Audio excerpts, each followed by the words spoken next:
introductions. Welcome and thank you all for everybody for coming to the seminar. Today we're going to hear from Jorge Lorenzo-Trueba. Jorge received his bachelor and a master's in civil engineering at the Technical University of Madrid. Then he came to the United States and got a master's and a PhD at St. Anthony Falls Laboratory, University of Minnesota. After that, he did a couple of postdocs, one at Woods Hole Oceanographic Institution, followed by one at Rice University, and before getting his present position as a professor at Montclair State University in New Jersey. And before handing it over to Jorge, I have a couple of reminders. One is that we'll take questions at the end. If you'd please raise your hand with the tool and the Zoom tool, and I'll call on you, and then you can unmute yourself and ask your question. And then from 12 to 1, we're going to have our student lunch meeting with Jorge, and I sent out a link for that. If you don't have the link, please email me and I'll send it to you. And at the end of the day, we'll have a happy hour where anybody can join us from 5 to 6. And again, that's the same link I sent out earlier. So with that, I'll hand it over to Jorge. Okay, well, thank you very much, John. Thank you for the kind introduction and for inviting me to present my research to all of you. It's truly an honor. I was thinking yesterday about the last time I was actually at UT, and it was back in December 2012. I was part of a workshop organized by Sediment Experimentalist Network. Wonsak Kim was organizing it. And I presented a poster at that workshop, and I brought David Morek and Ron Steele to my poster. And I remember that I was actually talking about the things that I was planning to do back in 2012. And I realized yesterday that many of the things that I was telling them that I was going to work on, I'm going to present them today. So I feel like they might actually feel like I'm a little bit slow with progress. But in any case, thank you for the invitation. Briefly, just a little bit about my research group. We are interested in the evolution of coastal landscapes in general, and we are currently looking at mangrove islands, barrier islands, and the barrier shelf deposits that they leave behind as they migrate towards land. We are also interested in the effect of human activities and coastal engineering on the response of coastal landscapes. Here there is an example of, I'm gonna get the pointer here. Here there is an example of engineering dunes along the New Jersey coast, which obviously play a significant role in the way that barrier islands respond here. But today, I'm going to focus on fluvial deltas. I'm happy to chat about any other coastal environments later today.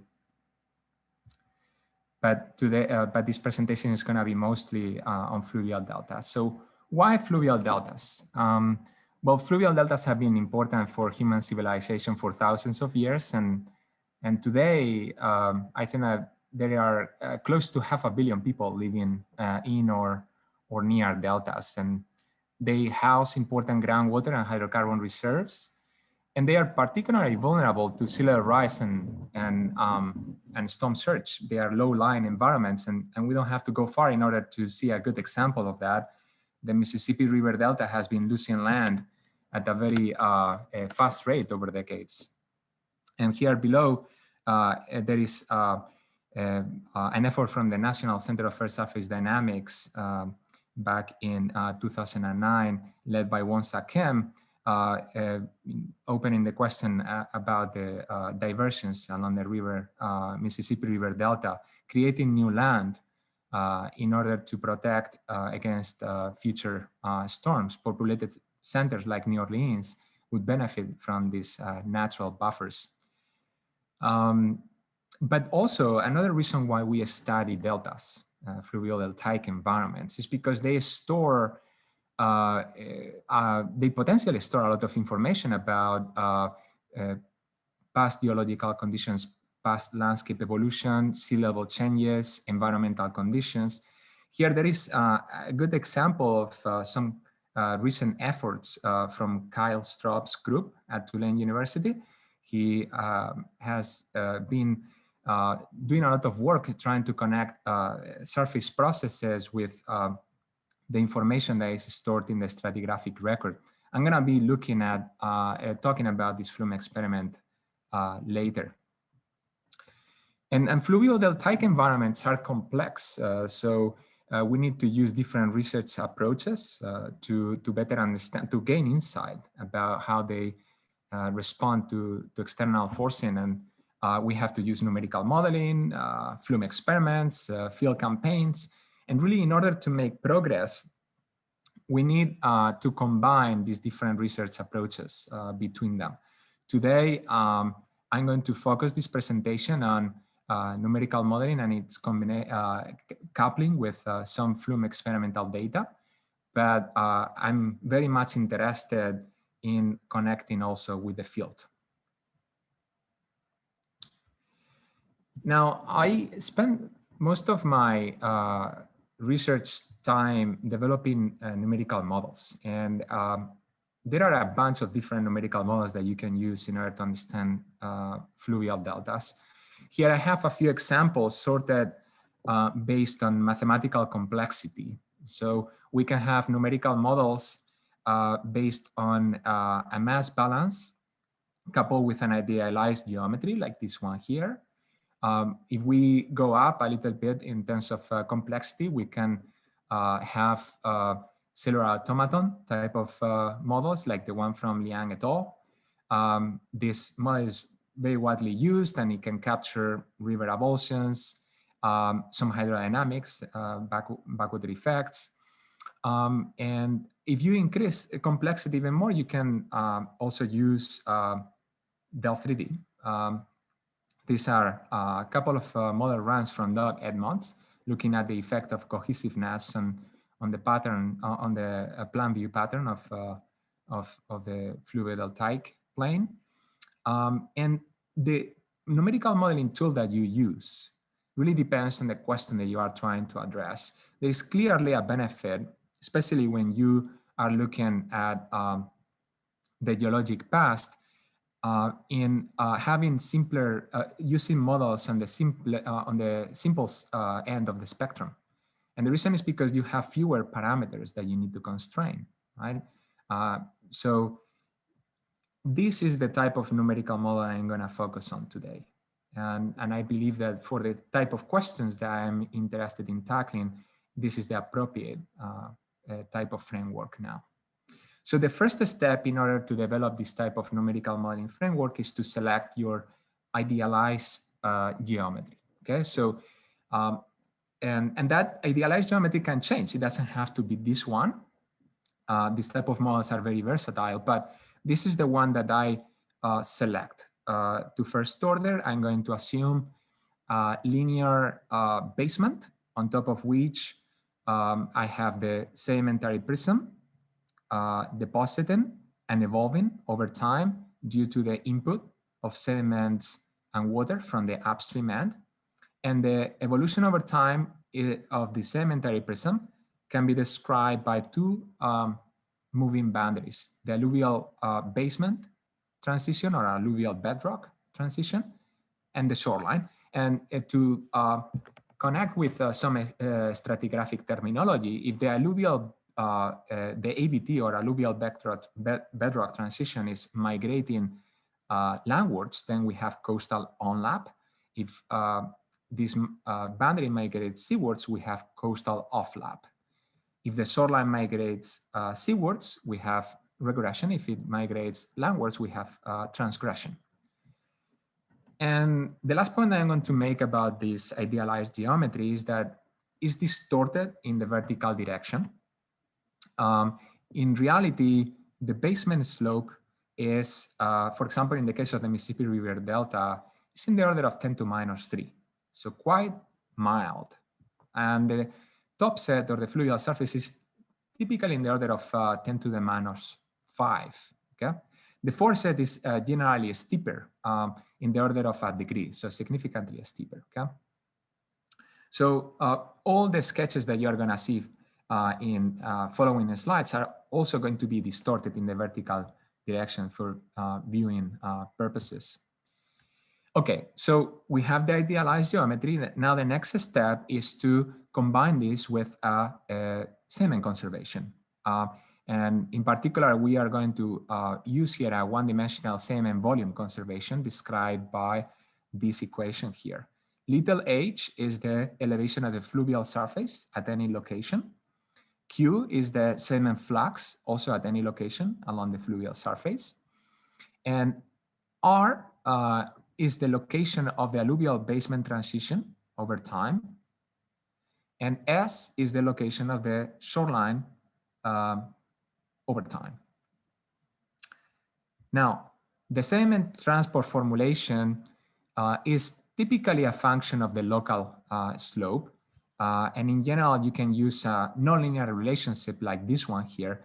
Here, for simplicity in this presentation, I'm going to focus on the particular scenario, also quite generally used, in which the sediment flux is proportional to the local slope. Okay, so in this way, combining this sediment flux with the one-dimensional sediment volume conservation, I get the so-called linear diffusion equation.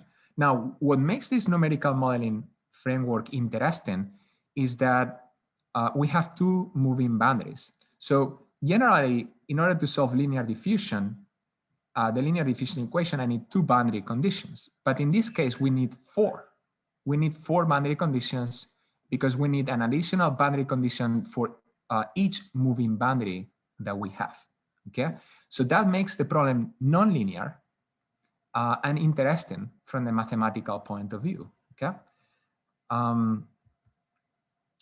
Now, for boundary conditions, often it's very difficult to find physically meaningful boundary conditions for problems in earth science. And that was the case for this particular problem until John Svensson et al. In 2000 came up with this connection between the Stefan problem and the evolution of fluvial deltas. So it's basically this heat transfer analogy works as follows. So the Stefan problem looks at a column of ice that is melting over time because you provide a heat source on the left side of the domain. Hopefully you can see my pointer. And due to this heat source, the melting front is advancing towards the right, okay? As long as you provide the latent heat required for melting, right? So in the case of fluvial deltas, instead of having a heat source, we have a sediment supply from the upstream end. And instead of having a latent heat, what we have is an ocean depth that we need to fill. So as long as we have enough sediments filling that sediment, that water column, the shoreline can advance, okay? So that open a wide range of numerical techniques that come from heat transfer in order for us to understand the evolution of fluvial deltas, okay? And I'm gonna go over some of the steps that have been followed during that time. And I'm gonna begin with first the general modeling framework in one dimension, right? So first the equation that I introduced before, the linear diffusion, combining sediment conservation and sediment flux proportional to the local slope, defined between the alluvial bedrock transition and the shoreline, and then my four boundary conditions. The two first boundary conditions are just based on geometry. The first one is the alluvial basement transition is at the basement. The second one, it says that the shoreline is at the sea level. The third one says that the sediment supply in the upstream end is given, is an input parameter, and is equal to Q0. And then the fourth boundary condition is the one that relies on the heat transfer analogy and basically connects the sediment flux that reaches the shoreline with the rate at which the shoreline migrates. So as long as you fill the water column of depth D, your shoreline can advance, okay? And we can also account for transgression as well. So Now, the last point I want to make in this slide is the fact that after some dimensional analysis, we find that the behavior of this model can be described with one parameter, one dimensionless group that we call RAB. It's going to come back later in future slides. And that is the ratio between sediment supply from the upstream end, the basement slope, and the diffusivity. And the diffusivity I forgot to mention before, that is primarily a function of water discharge. Okay, so if we know what this ratio is, we can tell what the response of the fluvio-deltaic environment is. Okay, according to this framework. Okay. Now, because it's a moving boundary framework, it is not. We cannot use conventional numerical techniques to solve it, like what we would use for the linear diffusion. We use what is called an enthalpy method. And we had to extend the enthalpy method in order to account for sea level cycles. We define, in order to do that, an enthalpy function called capital H, which corresponds to the thickness of the sediment prism at any location. And the key point that the key message for those interested in the numerics of it, the key point about this is that instead of solving linear diffusion within the domain given by the moving boundaries, now I'm solving linear diffusion for the entire domain. So this is key, because what this means is that I'm solving linear diffusion independently of where the shoreline and the alluvial basement transition are located. I solve where the location over time because I want to, not because I have to. Okay, and this is a clear advantage from the numerical point of view. Another reason that enthalpy methods are advantageous is because it's much easier to extend the framework into 2 dimensions if you compare, for example, with moving grid methods. Okay, so enough about the numerical, about equations. Let's look at some results, some other results and comparison against flume data, okay? So I'm gonna look at 5 different scenarios here. I'm gonna look at constant sediment supply and fixed sea level, constant sea level rise, constant sea level fall, sea level cycles, and then a couple of slides looking at the extension into 2 dimensions. So under constant sediment supply and a fixed sea level, you see here the video of the evolution of the sedimentary wedge over time. And here you see the plot, the trajectory plots for the alluvial basement transition and the shoreline. And I'm going to show this plot a number of times. So let me go and provide some details about it. So here in the horizontal axis, you see the distance or location. And in the vertical axis, you see the time. So here you have the shoreline trajectory. Here you have the alluvial basement transition. As you might expect, given the fact that we have constant sediment supply, the shoreline and the alluvial basement transition are migrating in opposite directions, and the rate of migration is decreasing monotonically over time. The area of the sedimentary deposit is increasing linearly with time, so any dimension of the sedimentary prism is going to follow the square root of time, right?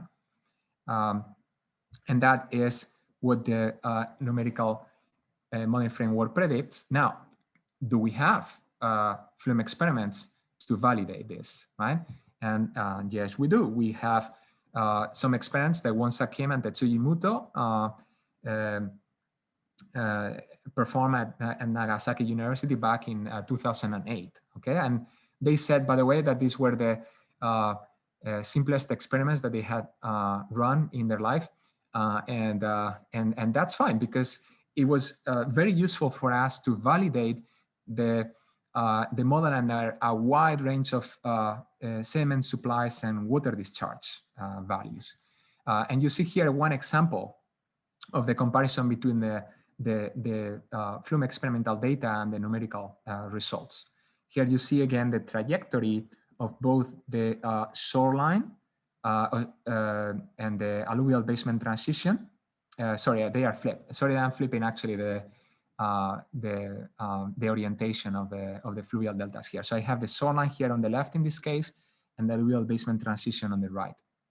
And the circles correspond to the flume experimental data. So you see that there is actually a good match, and this is the case again for a wide range of sediment supplies and water discharges. What happens under constant sea level rise? Well, under constant sea level rise, things get more interesting because there is a point in which the geometry of the sedimentary prism breaks. Given the constant sediment supply, at some point, the foreset cannot be maintained, and the fluvial surface basically keeps pace with sea level and maintains a fixed geometry. This is a scenario that was studied by Gary Parker and Tetsuji Muto in 2003, and then with a follow-up paper in 2008, they did a direct comparison between this numerical modeling framework and the flume experiments, and demonstrated that it works quite well as well. What happens under constant sea level fall? Well, under constant sea level fall, there is also something interesting going on for stratigraphers, which is that despite the initial fall in sea level, the alluvial basement transition is initially migrating landwards.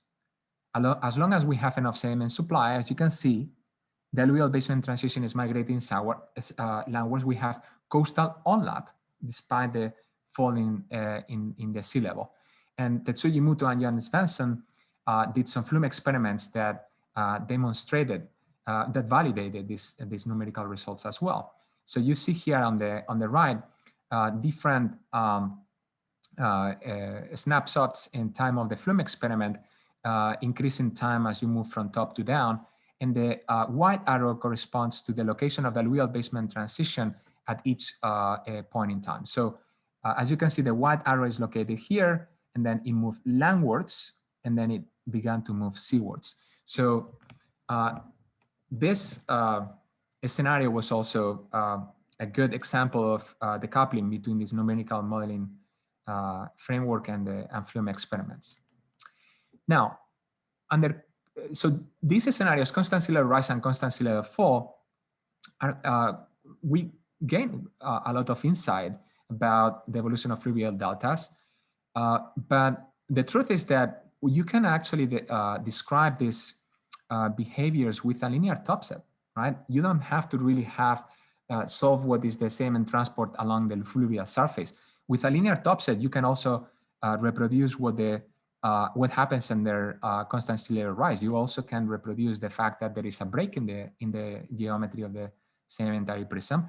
And you also can, with a linear topset, you could also capture the reversal in the direction of migration of the alluvial basement transition. There's a shift from coastal onlap to coastal offlap, right? So do we really need to incorporate the dynamics of the fluvial surface? Are they really playing a role? And this is what motivated us to continue looking at a wider range of sea level changes scenarios. And in this case, what we are looking at here is a scenario under sea level cycles. You see here the sea level curve that is changing colors over time. And these colors are associated with the color of the deposits that you see in the video, in the profile evolution below, okay? And what is interesting about, if you look at this in detail, you're gonna notice that there is a shift from convex to concave fluvial shapes over time. And that basically determines what are the patterns of erosion and deposition along the fluvial surface over time. So here we have under sea level fall, we have a concave profile. Under sea level rise, we have a convex profile. And now another important thing that I want to point out is look at what happens in the upstream portion of the fluvial surface and look at what is doing the sea level at the same time. You're gonna notice that there is actually the upper portion of the fluvial surface is really out of phase respect to what the sea level is doing, okay? And so did some more analysis looking at this particular phenomena. And here this is a busy slide, but this is looking again at the trajectories that I showed before. So the yellow here trajectory shows the shoreline trajectory under fixed sea level, and the purple shows the trajectory of the alluvial basement transition and also under fixed sea level. And then the blue and the red are the trajectories of the shoreline and the alluvial basement transition under sea level cycles. So as you might expect, the shoreline trajectory under sea level cycles oscillates around the shoreline trajectory under fixed sea level. And the alluvial basement transition oscillates around the purple line, right? Another thing that is interesting and is that we can see here the alluvial basement transition migrating seawards during sea level rise. Okay, sea level rise is to the right here in this dashed line. You see that sea level rise is to the right. During this region here, shadowed in gray, you see the alluvial basement transition moving seawards despite the fact that the sea level is rising. What does that mean? That means that we have river incision during sea level rise. Okay, now this portion of the slide here is looking at this in particular. So here we have the sea level curve, and here we have the lowest end. The profile that corresponds to the lowest end is this one here in dashed lines. If we wait a little bit during the sea level rise phase, we reach a point in time TE2. The profile in the solid line corresponds to that point in time. So you see that there is a shift from concave to convex that results in erosion of the upstream portion of the fluvial surface, despite the fact that we are undergoing sea level rise. Okay? This is not only for one particular model run. This actually happens for a wide range of parameter values. And as I mentioned before, this numerical modeling framework has one key dimensionless group that describes the behavior, and that's RAV, right? Which is, again, the ratio between sediment supply from the upstream end, the basement slope, and the diffusivity, which is basically primarily a function of water discharge, okay? So you can see at these different model runs as the one on the left, low sediment supply, and the one on the right, high sediment supply, if you want, okay? So under low sediment supply, what happens here is that during significant fractions of the sea level curve, we are leaving the sedimentary deposits as a subaqueous feature, right? The sediment supply is not enough to maintain the subaerial, to maintain those sedimentary deposits subaerial, right? But as we increase sediment supply, we increase preservation in the subaerial portion of the sedimentary deposit. But what is true in all cases, in all these model runs, if you pay attention to it, is that the upper portion of the fluvial surface is still out of phase respect to the sea level signal, okay? Now, this is very interesting stuff, but it's theoretical, okay? How can we go beyond a numerical model and validate some of this? And so luckily, we actually have available a beautiful data set from the Tulane Delta Basin from Kyle Straub's group that looked at the evolution of fluvial deltas in a basin like this, like the one that you have here is roughly 3 meters by 4 meters with the sediment feed in one of the corners. Here is the plan view image of at one point within the experiment. And the sea level curve that they imposed is the one here on the right. They had a background sea level rise, and then on top of that, they had sea level oscillations. So here below, you have the sea level cycles removing that background sea level rise rate. So you see that there is an initial period with low amplitude sea level oscillations, and then a later phase of the experiments with a higher amplitude for the oscillations. These model runs lasted for, like close to 1,200 hours, okay? So it's a lot of work, okay? And the portion of the flume experiment that I'm going to show today is gonna focus on the high amplitude oscillations of the sea level, because it's more likely to see the dynamics of the fluvial surface when we have higher amplitude sea level oscillations, and is less, we are going to have less mixing with other autogenic processes such as river avulsions, for example. So the analysis that I'm going to show now is work that a graduate student, a master's student in my group, Madeline, has been working on. So if you are interested in more detail than what I'm going to present today, please visit her poster at AUU, and she will have more details about all this. But the first thing that Madeline did was to take the radial average of the flume experiments over time.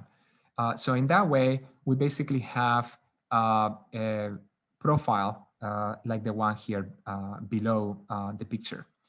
In this way, we can look at the fluvial surface. We can look at the profile, right, at the average response of the fluvial surface over time. And the video here on the right shows what that the fluvial surface is actually doing during this flume experiment. Over time, you see so the fluvial surface is the solid black line. The red symbol is the shoreline. You see that is going seawards and far and landwards very rapidly following the sea level, which is the blue line. But overall, you have a background sea level rise rate, right? That results in this aggradation of the fluvio-deltaic surface over time. Okay, now let's look at some analysis here of what is going on at the fluvial surface. So what you can see here is the elevation time series for 3 locations along the fluvial surface. And these elevations removing the background sea level rise rate, by the way. So the 3 locations, one in pink is the one in the downstream portion of the fluvial surface. The one in black is in the upper portion of the fluvial surface, and then a red one in between. Then what you see over time is also changes from gray to white bands. Those correspond to the sea level oscillations. The white bands correspond to the sea level fall phase of the sea level curve, and the gray corresponds to the sea level rise portion of the sea level curve. Okay, so the first thing that we see is that the elevation time series, the elevation at all locations along the fluvial surface are going up and down following the sea level cycles, okay? So as we might expect, if we have sea level rise or sea level fall, that is going to affect the sedimentation rates in the fluvial surface. But another thing even more interesting than that is if you look at what happens, for example, the pink line, which is the downstream portion of the fluvial surface, and look at what is happening at the same time to the black line, okay? And what you see often in this elevation time series is that they are doing actually the opposite. During this period of time, for example, that I was looking at, you have the gray corresponds to sea level rise. So as you might expect, the pink line basically is increasing in elevation. The near shore portion of the fluvial surface increases in elevation due to the sea level rise. But the upper portion of the fluvial surface is actually decreasing its sedimentation rate, okay? So this is suggesting that there is actually a lag, okay? So what I'm gonna show in the next slide is instead of just eyeballing what the time lag is, we are going to quantify that. And we do that by calculating the correlation between each elevation time series along the fluvial surface and the sea level curve, okay? And that's what you see here.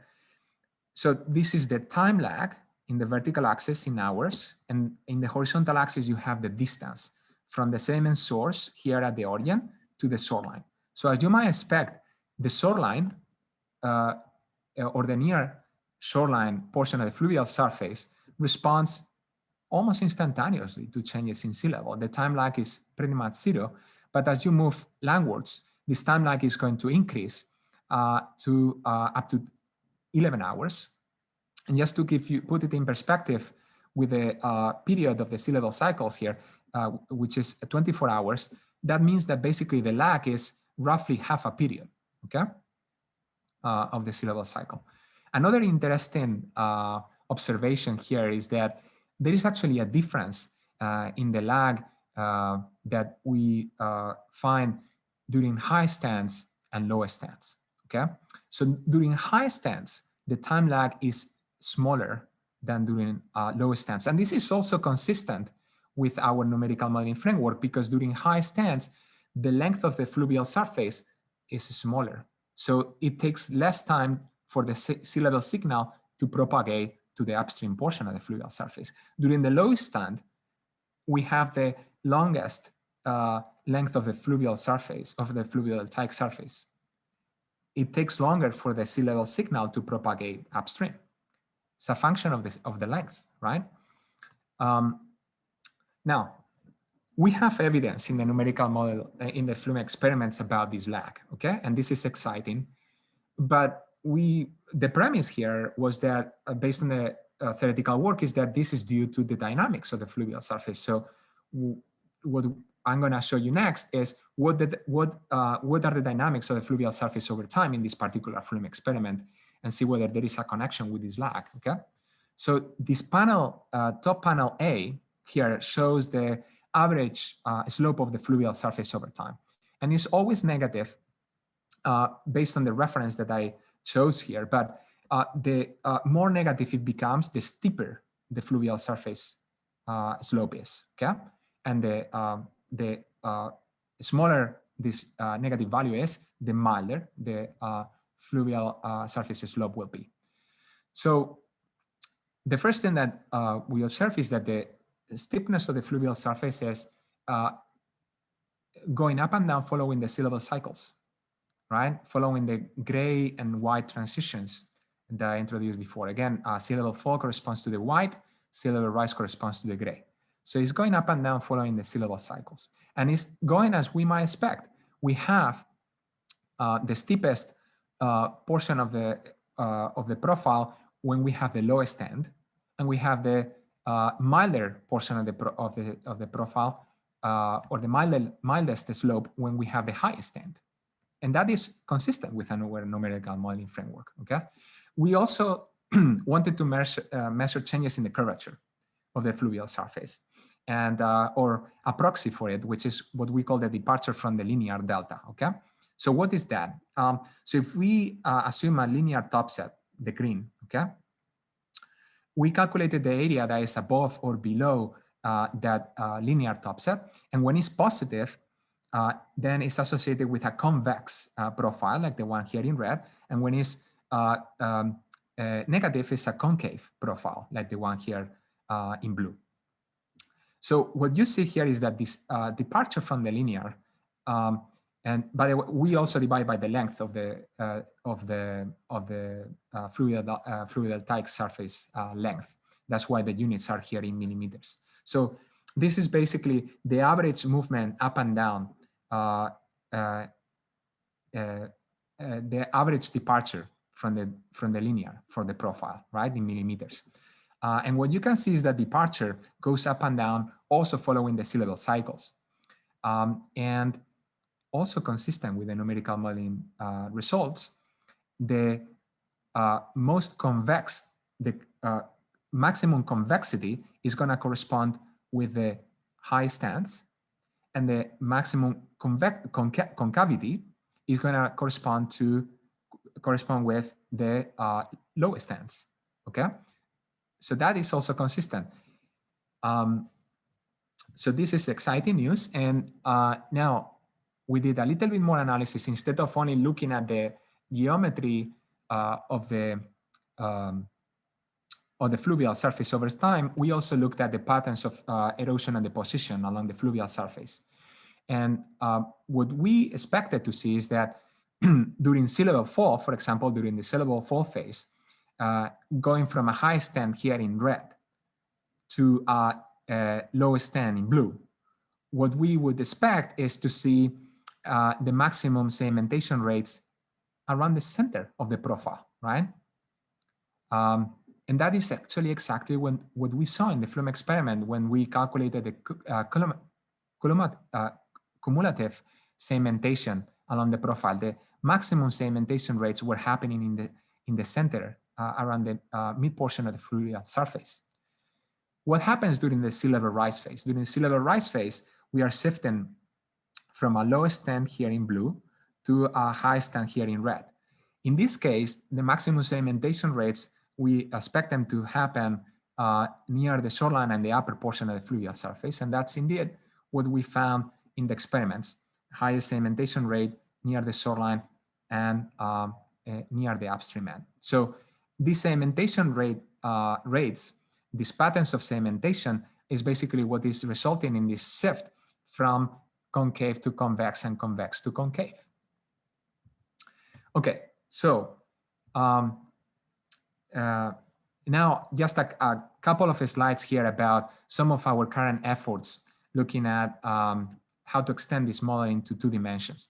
So in this slide, I'm gonna spend very little time just to mention that this is basically the same idea than in 1 dimension. We have sediment conservation here, but now in 2 dimensions.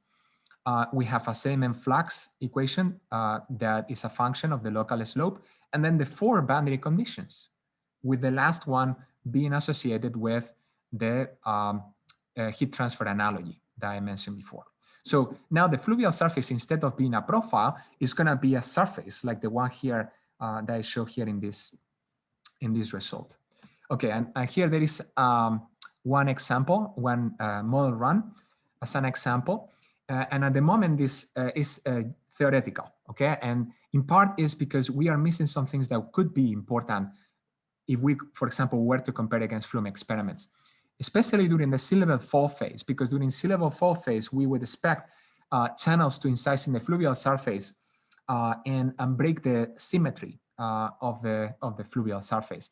But that is, we don't account for that. But we do see something interesting during the sea level rise phase, which is this break in the geometry and leaving this part of the sedimentary deposit as a subaqueous feature, like it was happening in 1D, right? And we can actually see that now in 2 dimensions as well. And we have numerical modeling experiments available to do this validation. So that's something that we are working on now. These experiments were run by Wonsa Kim and Tetsuya Muto in 2007. And let me actually go back to this slide so you can see the video again. This is 2 examples of the runs that they did. The one on the left is under low sediment supply. The one on the right is under high sediment supply. And in both cases, you have an initial phase with a fixed sea level and then a constant sea level rise that results in the break of the geometry, right? The bottom shows the model runs that that we came up with that compare with these flume experimental runs. And yes, there is some work to do, but we are very excited about the ability of this numerical modeling framework to capture much of these features, including the opening angle in 2 dimensions. Okay, so I don't know how am I doing with time, but basically I just have a couple more slides, conclusions. So the key point here about this presentation, the key message, the key takeaway is that the dynamics of the fluvial surface seem to play a role, okay, especially when we are looking at sea level cycles. And this, for those that are interested in stratigraphy, this can have implications on the way that you interpret coastal on-lap, off-lap patterns. They are not necessarily good indicators of contemporaneous sea level changes, right? And more broadly, I'm actually quite excited about the potential for numerical techniques from heat transfer, like enthalpy methods, to describe the evolution of fluvio-deltaic environments and other coastal environments, okay? If you wanna, and I'm not the only one that is using numerical techniques from heat transfer to understand fluvial-deltaic environments. Some of you might know about John Shaw's work looking at distributary channel networks as well. Very cool stuff as well. If you wanna play with the 1-dimensional version of the model that I showed today in the presentation, you can check my GitHub account and let me know if you have any questions. And now moving forward, well, we will continue with the 2 dimensions version of the model. We didn't even talk about tectonics. That's something else that we can definitely look into and incorporate into this modeling framework comparison against field data, something that I'm very excited about moving forward as well. And just a little bit of also more advertisement about the work of one of my students, Nora, who is actually working in incorporating organics and dynamics into this numerical modeling framework. Organics represent a significant volume of the sediment column in fluvio-deltaic environments in general. So we want to see what the effect is on the large scale response of fluvial delta. So she's accounting for the accumulation of organic matters during sea level rise, and also the degradation and decay of organic matter during topset degradation. You see here a couple of model runs here under sea level cycles, and the green corresponds to the deposits that have organic content in them, and the yellow corresponds to deposits with low organic content. And this has implications also for the way that the alluvial basement transition and the shoreline respond to sea level cycles. So if you want more about this, please check Nora's poster, okay, at the AUU. And that's it. That's my presentation. Here are some acknowledgements, and thanks for listening. Thank you, Jorge. That was a great talk. Really appreciate that. So the floor is open for questions, and if you do have a question, please raise your hand and I will call on you. Or if you'd like, you could type something into the chat. Okay, Sean has a question. Sean, can you go ahead and unmute yourself?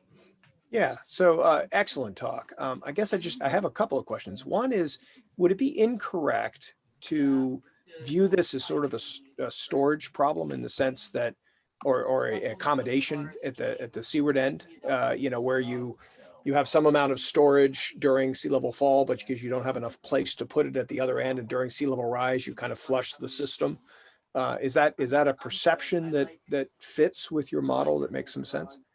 Yeah, that's right. So I think exactly. So during sea level rise, you are creating accommodation in the near shore portion of the profile. So you are filling that space with the upper portion, with the sediments that are in the upper portion of the profile. And that's what is resulting in the flattening of the profile during sea level rise. And during sea level fall, you are basically eroding most of the lower part of your fluvial surface profile instead. Right. So yes, I think that accommodation is really driving the patterns of erosion and deposition along the fluvial surface. That's a smart way to think about it. That's fascinating. So then my follow-up question is, if you now stick an estuary in between you, and instead of having a delta right at the coast, but you have a delta in the, you know, bayhead, what does that do? Because now you have this extra position of accommodation for the sediment. Does that make it back in sync, or is it still sort of out of sync with sea level rise?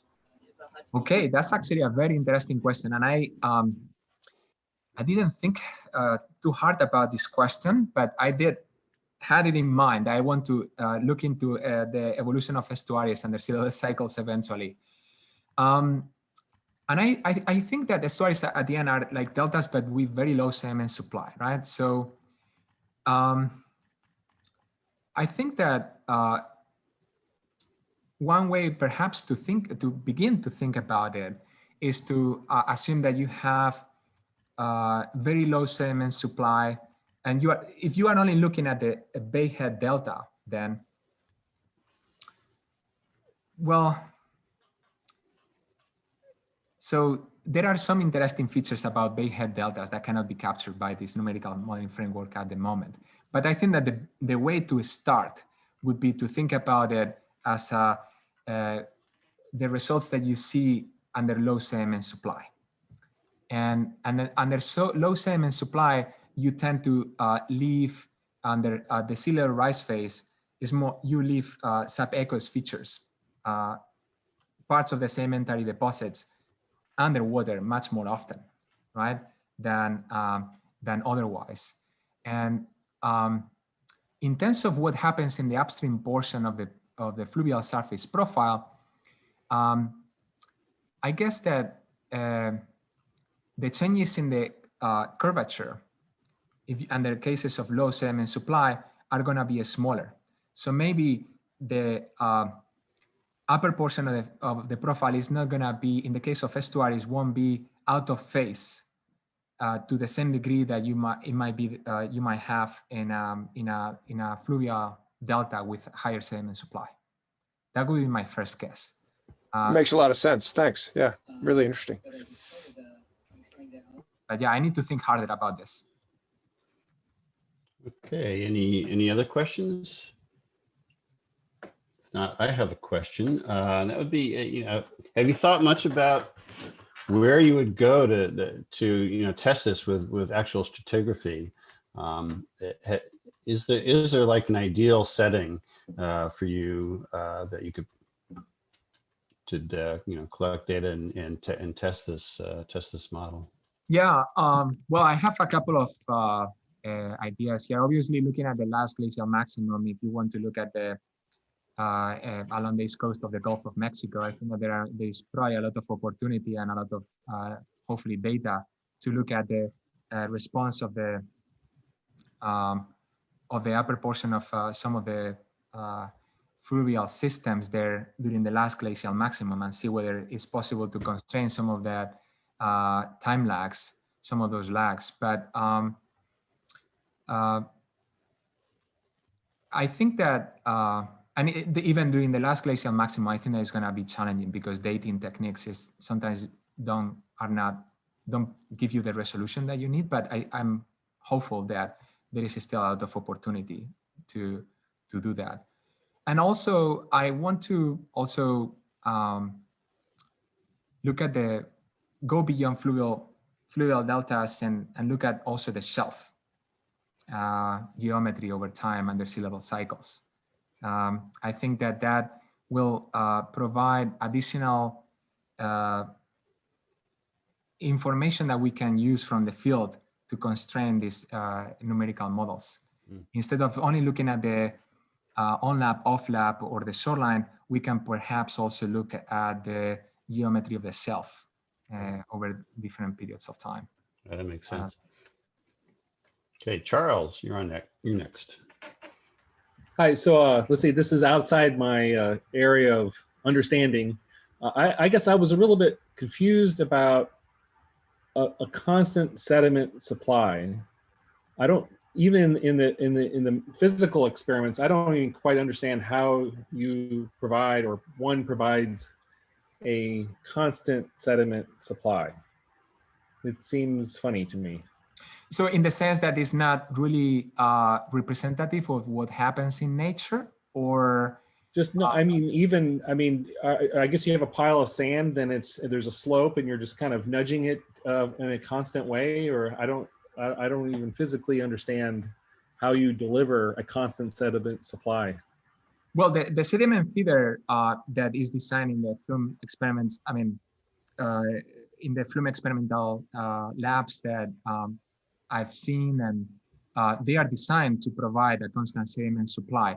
Now, that doesn't mean that the sediment flux is going to be constant along the fluvial surface. You're going to have pulses of sediments, right? And that is due to a number of different processes that drive sediment transport along the fluvial surface. But in the case of flume experiments, the sediment feeder, obviously sometimes it's going to be changing depending on the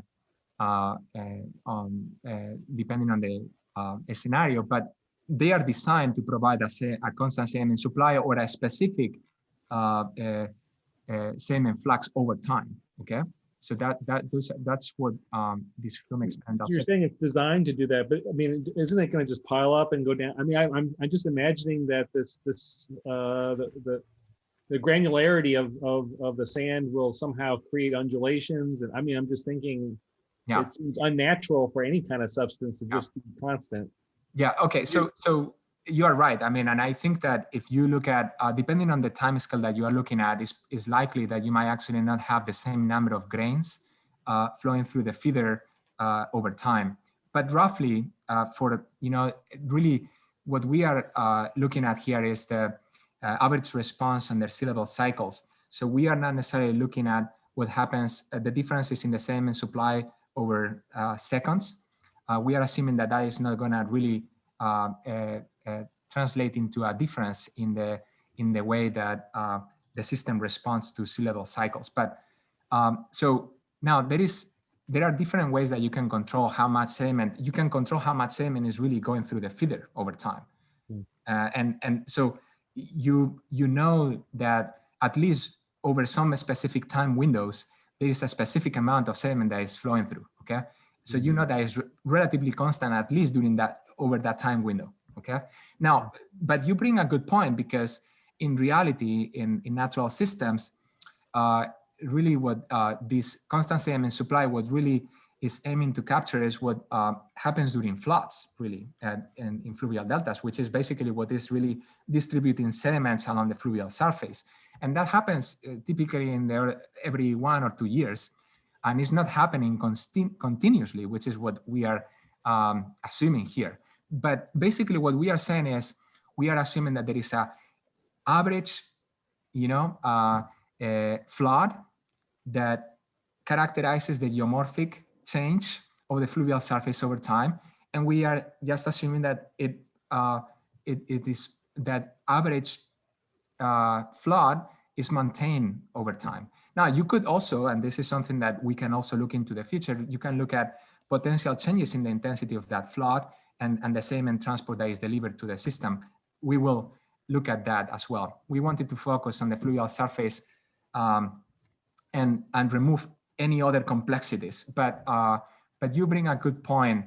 Not when we are trying to relate this with the field. Okay, almost wrapping up. We'll entertain one last question that was in the chat by Zhushang Ding. Great talk, thanks. A quick question: what is the diffusivity in your model, or what is its dependence on water discharge? So this is basically relies on Chris Paula's work. I should have included a reference. I'm not sure if I did.